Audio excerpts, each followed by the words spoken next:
कड़कड़ाती खून जमाने वाली ठंड पड़ रही थी। जंगल की झाड़ियों से घिरा हुआ डाक बंगला काफी दिन में जितना सुंदर दिखता था, उतना ही इस रात के कोहरे में भयंकर नजर आ रहा था। डाक बंगला या यूं कह लीजिए सरकारी गेस्ट हाउस, जहां सरकारी कर्मचारी, नौकरशाह और मंत्री लोग रुक सकते हैं। उस रात मनमोहन अपनी बीवी अनु, बेटे रवि और बेटी जीविका के साथ वहां रुकने आया होता है। वो एक आम आदमी होता है, इसलिए भुगतान भरकर वो वहां ठहरता है। अब कोई गेस्ट हाउस नजर ही नहीं आ रहा है मुझे, इसीलिए यहाँ आना पड़ा। माफ करना रवि बेटा। क्या पापा आप भी? ये डाक बंगला कितना खौफनाक नजर आ रहा है। इसमें हम अगले 2 दिन कैसे बिताएंगे? रवि बेटा, कॉलेज का लास्ट ईयर चल रहा है तुम्हारा, इतने बड़े हो गए हो फिर भी इतना डरते हो। अब हम भी क्या करें? अगले 2 दिनों तक इस गांव से बाहर मौसम खराब होने की आशंका है और साथ ही भूकंप आने की भी। अरे मेरे डरपोक भाई, तुम कब सुधरोगे? अरे उल्टा इस डाक बंगले की खूबसूरती को देखो ना, यहाँ की शांति में कितना सुकून है। उफ। चुप रहो जीविका। वो चारों अपने अपने कमरों में आराम करने चले जाते हैं। रवि और जीविका एक कमरे में सोते हैं और मनमोहन और अनु एक कमरे में। जब जीविका आराम कर रही होती है तभी अचानक से रवि को बाहर से किसी के हंसने की आवाज आती है।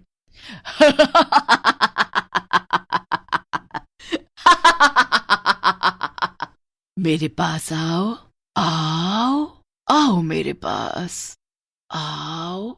ये किसकी आवाज है? कौन है? रवि के पसीने छूटने लगते हैं और वो बालकनी में जाता है। तभी उसे वहां कोई नीचे नहीं दिखता है और ना ही दूर दूर तक जंगल में कोई नजर आता है। यहाँ तो दूर दूर तक कोई नजर नहीं आ रहा है। फिर ये आवाज किसकी थी? जीविका, तुम पागल हो क्या? ऐसे कोई करता है क्या? मैं कितना डर गया एक पल के लिए।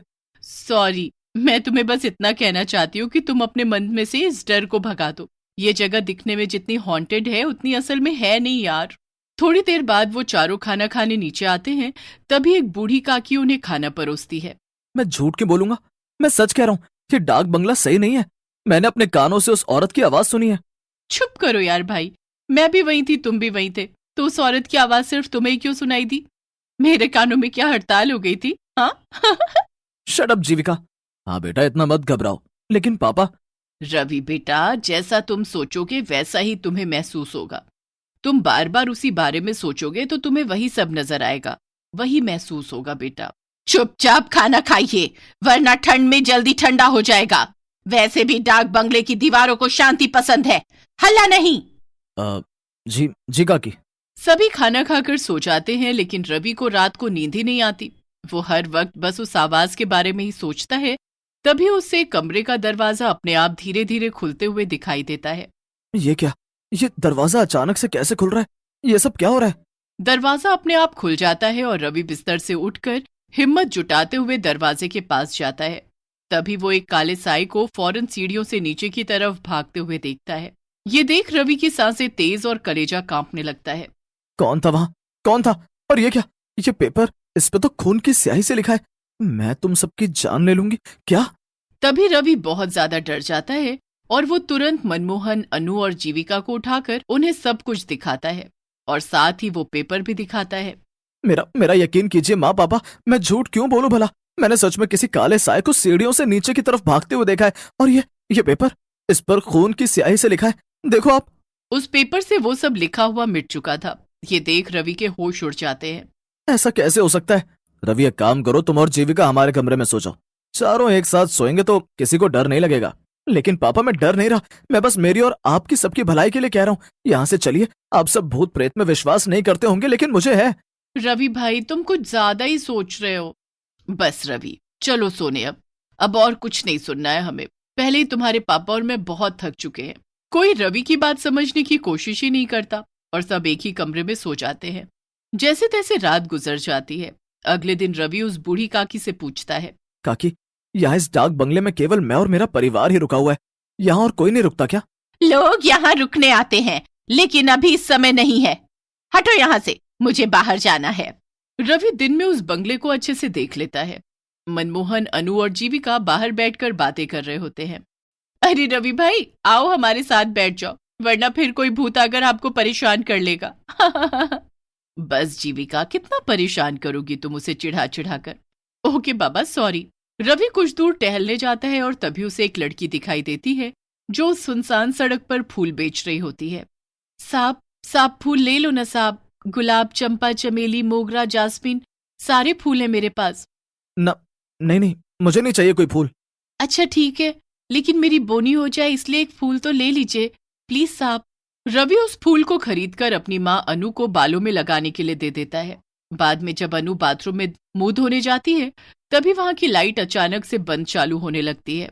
अरे इन लाइट्स को क्या हो गया अचानक से? और जब अनु आईने में देखती है तभी उसके पीछे एक औरत खड़ी होती है जिसकी शक्ल काफी ज्यादा खौफनाक होती है। आ! अनु की चीख सुनकर सभी उसके कमरे में भागे चले आते हैं और उसे वहां पर बेहोश पाते हैं। माँ आंखें खोलो ना माँ। थोड़ी देर बाद जब अनु को होश आता है तभी वो उन तीनों को सारी घटना बताती है। अनु की जुबानी ये सारी बातें सुनकर उन तीनों के पैरों तले जमीन खिसक जाती है। माँ ये सब सच है? हाँ जीविका बेटी, रवि बिल्कुल सच कह रहा था। देखो मैंने कहा था ना आप तीनों से, इस डाक बंगले में जरूर कुछ तो गड़बड़ है।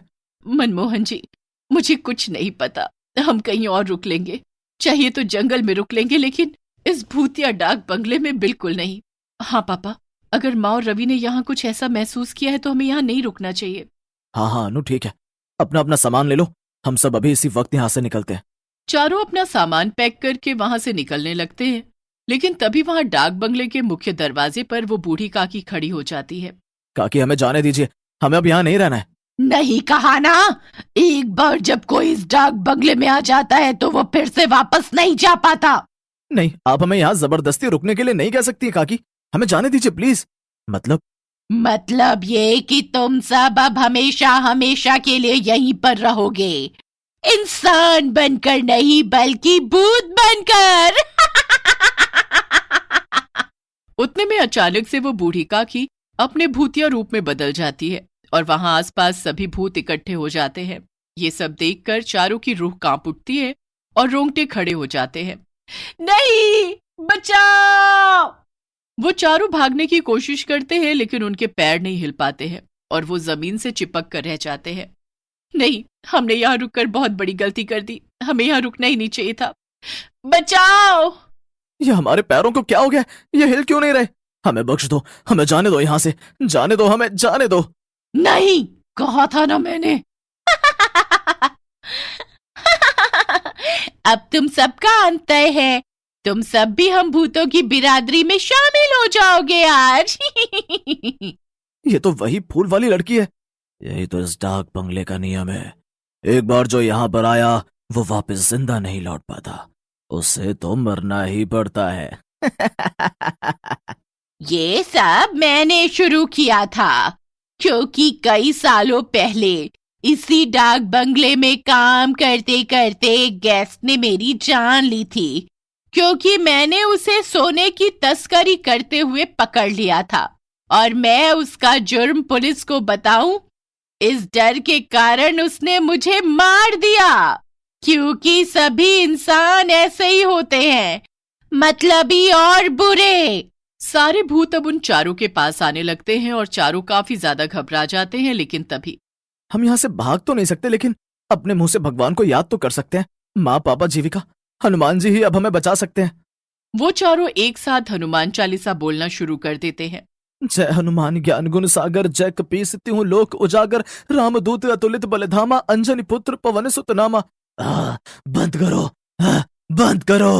हनुमान चालीसा सुनकर सभी भूतों के कानों से खून निकलने लगता है और सभी एक के बाद एक खत्म होने लगते हैं, जिसके बाद चारों उनकी कैद से आजाद हो जाते हैं और वहां से निकल जाते हैं। उस दिन के बाद डाक बंगला भूतों और काली शक्तियों के कहर से मुक्त हो गया।